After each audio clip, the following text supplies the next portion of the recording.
Who's out front to win the Oscars? Well, we've heard from the National Board of Review, the LA and the New York film critics, but you haven't heard from us. Here is Ann Thompson of Thompson on Hollywood at Indiewire. I'm Tom O'Neill of Gold Derby. And Ann, are we any smarter now about the Oscar race? It's interesting. I keep seeing all these stories saying that there's no front runners, it's a very wide field, it's very disparate. I actually think there are two front runners. One of them has been identified by the critics groups, the other has nothing to do with what the critics think. The first is Spotlight, which won the LA Film Critics, and Boston, one of the two Bostons. Yeah, one, exactly, and the New York Online Group. And some of these groups have more impact than others, let's be honest. I mean, New York Film, but what you start to see is a pattern and what it means. What does it really mean? It means some films get some credibility. They get a little stamp of approval. They move up in the screener piles. A lot of these people haven't seen the movies. No, and today, absolutely today We've is when— seen them. Right, Spotlight DVD arrived in the mailboxes of Oscar voters. You heard it here first. So yeah. And then there's some films that haven't even gone. When the SAG noms come out and when we see the Globes saw everything pretty much, but the SAG people didn't all get the screeners for everything. No, they didn't. So the case against Spotlight, which has won most of the awards so far of these of Boston, of LA, is that LA hasn't gotten it right since The Hurt Locker. They've been picking the wrong movies like Boyhood, Her, Gravity, Amour, The Descendants. So part of you could say, well, then— I don't look at it that way. I don't look at it as predictive at all. I don't think any of these groups are predictive, especially the critics, because the Academy is a different group. They're not critics. But as I said, the critics can make a quality movie become a must-see. That's what they can do. That's their job. At the Academy, we know who they are. Right. They're going to like The Danish Girl better than the critics do. They're going to like something like The Martian better than the critics do. And we can sort of define them. But what we see, I predicted from the beginning, she said, Mad Max, Fury Road's going to do great with the critics. That helps give it that little, imprimatur of quality. It came in second at the LA Film Critics, let's point that out. It won National Board of Review, which is not a critics award, but still it does give it this oomph, as you say. And I think that kind of helps bump up George Miller seriously into the race for Best Director. You have him on your list, but before we do Director, let's look at our lists for Best Picture. You and I and the pundits at Gold Derby have Spotlight at #1. I think that's the front runner, I really do. Okay, no movie about a journalist has ever won Best Picture. Okay, that's— Not All the President's Men? No, Not All the President's Men. It lost to Rocky. Isn't that kind of ominous with Creed in the race? So Creed is doing well, I have to say. It is. There could be an eerie parallel there. And the other case against Spotlight is this. And I agree that it's going to win, but let's make the case against it first. So the case against it is if the experts at Gold Derby are right, and they're not. We were only 71% right last year and the year before in terms of predicting nominations. But still, we generally get it right. For the most part, we have a good feel on this. We predict Spotlight will only get 6 nominations. Now, the last movie to win Best Picture with only 6 nominations was Crash. The Departed An anomalous year. Okay, and the Departed did it with 5. But in general, you need the most nominations. That was true last year when Birdman won with the most. It was tied with a Grand Budapest Hotel. And in general, it helps to be at least up in, like Argo was in the top echelon, right?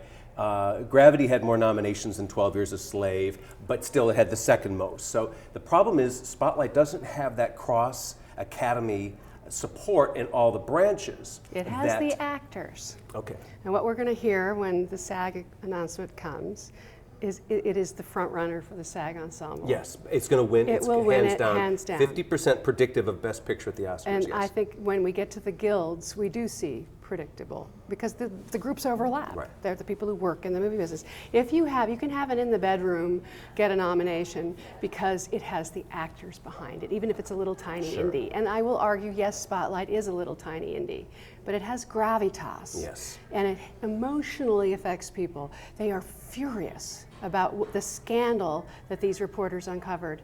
And it's also about people doing their jobs, doing it well, and caring deeply about telling the truth. And that is more about what it's about than just journalists. The best pictures tend to need to feel important. That's what that has. That's what you're saying. It needs a rooting factor, and that's what you have watching this. You're rooting on these people, and it has a throwback to what used to matter and hasn't mattered so much in recent years, which is the celebrity cast. It used to be in the days, let's say, of My Fair Lady, or even as recently as Chicago, the best picture had to have a lot of all-stars in it. That's changed in recent years with The Hurt Locker or The Artist. We didn't know who those people were, but in the old days, the Oscar voters wanted their buddies up on that screen, and they've got them here. They've got this whole Oscar-friendly cast. And they're selling a new, I think they're being very clever in the marketing. Open Road is an indie, and they've not really, they had Nightcrawler, but they hadn't been seriously in the awards but let's mention who's president of this. Tom Ortenberg who was has president been around. of Lionsgate when and Crash Miramax won. learned at Harvey's knee. He knows. Yes, this is a man who's He knows done what this he's before doing. with the little movies. Yeah, absolutely. But the point here, though, is that they are playing real people. And they're selling that. Yeah. They're saying, these actors were egoless. This is when they won the Gothams the other night, where they got a special ensemble award. Mark Ruffalo said, I've never seen actors throw their egos away like this. And they're all, competing for supporting actor and so forth. And this is all playing well. Yeah. And the campaign is brilliant. Every night in this town, there's a party or another dinner for Spotlight. And the real reporters, the real editors, who are all charming and very happy to be on board this gravy train. All that said, I think that's a great case for Spotlight. It is my prediction now, but you have a very interesting number 2 on your list, and that is The Martian. And you and I agree, based on our current predictions, that Ridley Scott's going to win Best Director.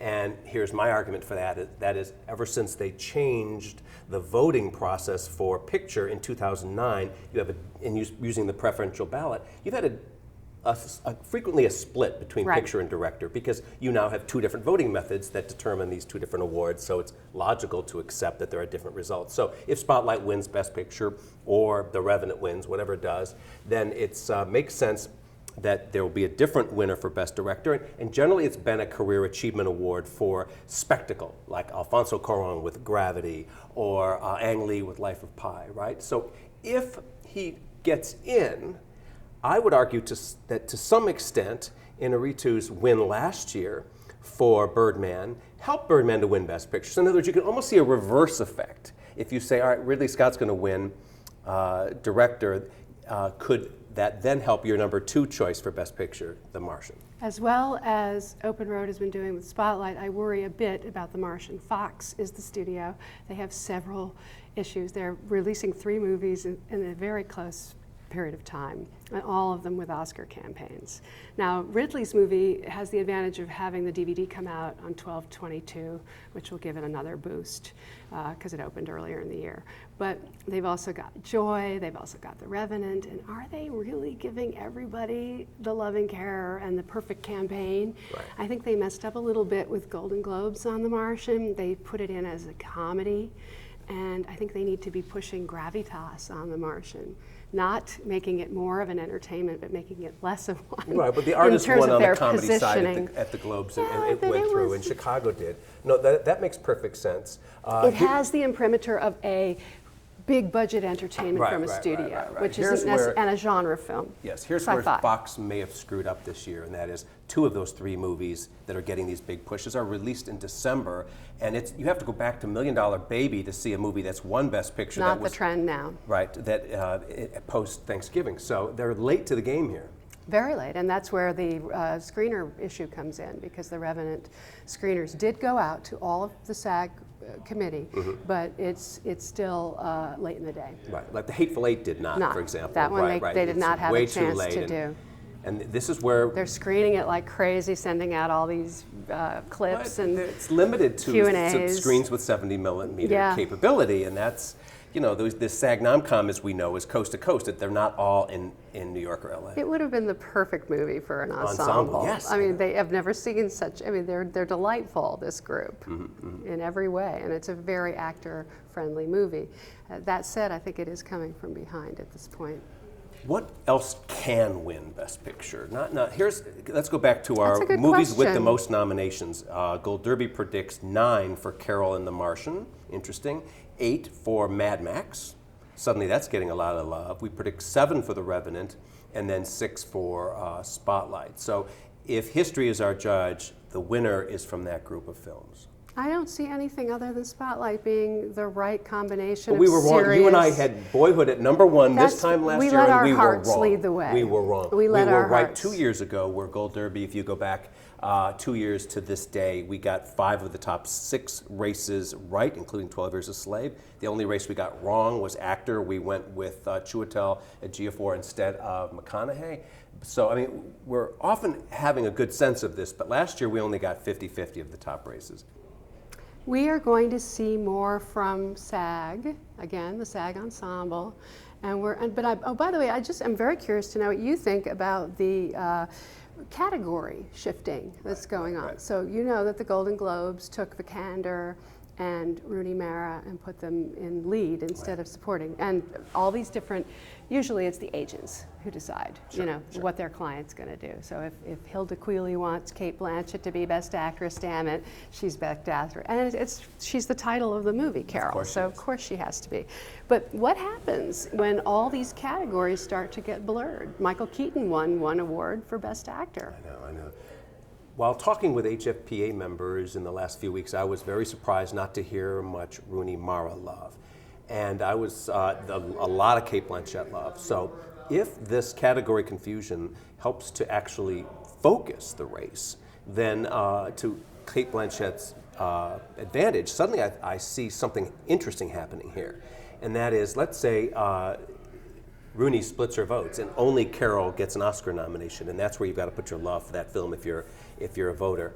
I think that helps her. I mean, can she win 3 Oscars in 11 years? Even Ingrid Bergman couldn't do that. She had to spread her 3 out over a whole career. I suspect that what you're describing, especially if you're talking about the HFPA, right, is the distinction between someone who's popular and who works the room charmingly with a great deal of ease. Cate Blanchett is the pro.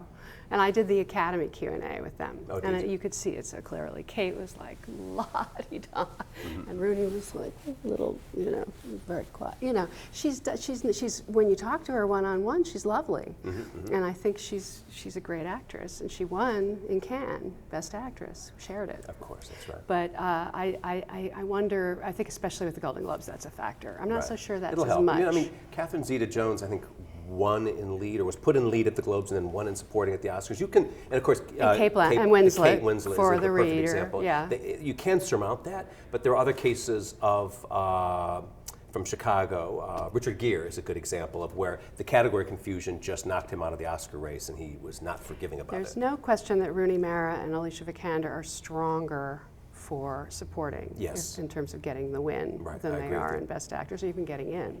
Now, the other issue is that Vikander got nominated for Ex Machina by the critics. That's right. And they were being a little bit, what's cheeky, the word? Perverse. Yeah, because of course Danish Girl will be the one, I think, that will be rewarded in Oscar land. Yes. Let's go through your Best Picture list. You don't have Danish Girl on here, Anne. I do not think it's going to get nominated. Why not? I think it's a very beautiful movie, and I think that it's admired more than it's loved. Okay. And I think the actors like it, and I think that production design, and if it weren't such an intense race in cinematography, it would have a chance, but it won't this year, because there's so many, there's like 6 people ahead of it. It's amazing. Maybe costumes, it's score, beautiful score. I think that could happen. That's where it's gonna, and then with the actors. Your #1, Spotlight. But I'm not sure Eddie Redmayne gets in. I know. We're going to do that in a separate video. I'm going to really give you a good gotcha there, because you are so wrong about Eddie's getting in, especially over some of the alternatives you have on the list. Okay. We'll get to that. You've got Carol in 3rd spot, I think, yes. Steve Jobs. I'm so glad to see you've got Steve Jobs up higher on the list than most pundits, because you're right about that. And the Academy loves that movie. And then you've got Inside Out in your 5th position. Yeah, I'm probably being a little bit provocative there. I believe it is the most popular Pixar animated film since Up. I think which did get in, of course. exactly, and it has those reviews. It has that appeal. It has 400 members of the animation branch in the Academy. If #1 votes count, Only that's certainly 300 need to be there. So I think it has an excellent shot, and I think the critics, for the most part, some of them are going for Anomalisa. I was going to say, what about the other one? Well, that one's way farther away down the list. But it has passion behind it. Not as much, I don't think. I think it's got a lot of passion behind it. I love Anomalisa, but I didn't put it on my 10 best. Oh, okay, No, okay. I think it's more, it's a narrower appeal. What I think would be amusing is if we saw a kind of pattern repeat from last year where Paramount thought their Oscar picture was one thing, Interstellar, and it turned out to be something else, Selma. And here they think this year it's The Big Short, and whoops, it's Anomalisa. That's just my little script running through my head here. They're very happy on both. They're high on both of those films, and they're pushing them hard. I liked the editing award for The Big Short. Oh yes, totally deserved. Yes, I thought. You've got Revenant in 6. I think it's a little too low, but yes, I agree there. And I love you have Creed in 7. That movie, talk about rooting factors, and what a nice surprise. It's a good movie. I think you were at the Fox party last night, and Sylvester Stallone was there, surrounded by well-wishers. Right. There's a great deal of love. He goes back. We all grew up with that movie. You know, especially the Academy, they remember it. Yeah. And they remember that it was a small indie that could at UA, not so much the big sequel juggernaut that we think of now. And I think that Ryan Coogler is a serious force to be reckoned with. Bridge of Spies, I'm glad to see you're taking it more seriously than some of the other pundits. It has a lot of support across the branches. No kidding. Beautifully made movie. Beautifully made movie. Did very well at the box office. And then you've got Mad Max. Is this a personal indulgence, or do you think it really can do it? I think I could move that up on the list right now. I think I could. I think that it's a lot like Life of Pi or Gravity. It's a question of the Academy voters recognizing the skill and the craft that went into making that film, the details of the production design, the incredible immersion in this world that he created from nothing, and these great, even if the actors are not going to get nominated, and that's sort of like Lord of the Rings or something, it's still going to be recognized. I have no doubt in my mind, and I never did. Brooklyn, you need to move this up your list. There's a lot of love for that movie. You've got it on your list, but you've got it at 10. Okay, so let's say there's a group of films, Danish Girl, Brooklyn, Room. You could say they're all in the bubble. Yeah. They're small. But Brooklyn has an advantage. It has period, it has production design and costumes the way Carol does. Beautiful movie, touches the heart. Great performance, Saoirse Ronan. I think it gets in. Is it a sure thing? No. No, it's not a sure thing, but you get a lot of love for that movie when you talk to actual Academy members. I agree. What you don't have on your list, the Danish Girl's so getting in, and yes, it is. We can make a bet right now, 20 bucks. 20 bucks, absolutely. And you don't have Joy in Assuming there's, by the way, more than 8 slots. We don't know that. Well, I'm assuming they can go up to 10. It could, but it may not. It may be that they aren't that passionate. Either way, and but it's if it's like nominated, last year there were only 8. I know. And there were 9 the 2 years before that. Joy. Now, I know that deep down inside I'm a weepy little old lady, and I loved this movie. It's I've always known this about you. I just loved it. But all of a sudden, everyone's abandoning it. It fell out of the Gold Derby top 10 in the past few days, now that we've seen it. What's going on with this movie? Did you see the reviews today? Yes, they're not great. Yes. Here's the thing. What's wrong? I was looking I saw at a different movie. He's competing with himself, is what it comes down to. David O. Russell has set a very high bar, a little bit like James Brooks. Okay. You know, if you think about the run he had. So you've got these written, directed, incredible performances. The last one had period. The last one had flashy production and costumes and stuff. American Hustle. American Hustle. 10 nominations and no wins. And Silver Linings, very well. Did very well. Jennifer won. This is just a case of Jennifer Lawrence getting in as Best Actress, and that's just about it. But everybody underestimated David O. Russell that same year of Silver Linings Playbook. Let's go back to that, because he bumped Ben Affleck from the director's lineup. He bumped Assuming it was Bigelow from the lineup. I mean, you know. There was also Amour and Beasts of the Southern Wild. Oh, okay. You know, I mean, it wasn't just. Right, but I think that there's a great amount of love for him. I'm rooting for the film. Hateful Eight dropped out too. This is a big surprise here, and I think this may be. It dropped out of the whole Gold Derby top 10, not just your list. They saw the film. I have objected for a long time. I think we should all follow the model that I follow, which is not to vote for anything until you've seen it. Well, that takes all the fun out of it. No. And I keep telling you in emails, you may have integrity, Ann Thompson. We've got guts. Thank God for guts. But look, here's why I think you're wrong about this, too. I think it's strong enough, the movie, and good enough to have its supporters, and we were wrong about Django. I'll tell you when these cameras stop rolling. That's true. I've underestimated him every time. Who sat next to me among the Oscarologists in this town of note, people that you and I respect? I sat in between two of them at the Django screening, and they both turned to me at the end of it and goes, "That's not getting nominated." No, he has an enormous number of fans. I would say to you that inside the Academy, there is no director more beloved than Martin Scorsese, and then comes Quentin. I mean, they respect him, they respect his love of cinema, his knowledge, his chops, his purity, which is real. But he made some mistakes on this one. I love the movie very much. Last third, some errors in judgment there. I would say the first half is where the errors in judgment are, but I agree with you that it's a flawed masterpiece. There you go. But the actors will love it, which is why I suggest that Jennifer Jason Leigh will get in. You mentioned Amour got nominated a few years ago. Could another foreign language movie, Son of Saul, get in? I hoped so because it's my favorite, best #1 film of the year on my 10 best list. I am picking up on a split. Some people love it passionately. Right. Other people don't get it at all. I loved it. It was my favorite out of Toronto. Okay, well, we will pick this up later. I'm with you on this Spotlight bandwagon, but I'm a little queasy.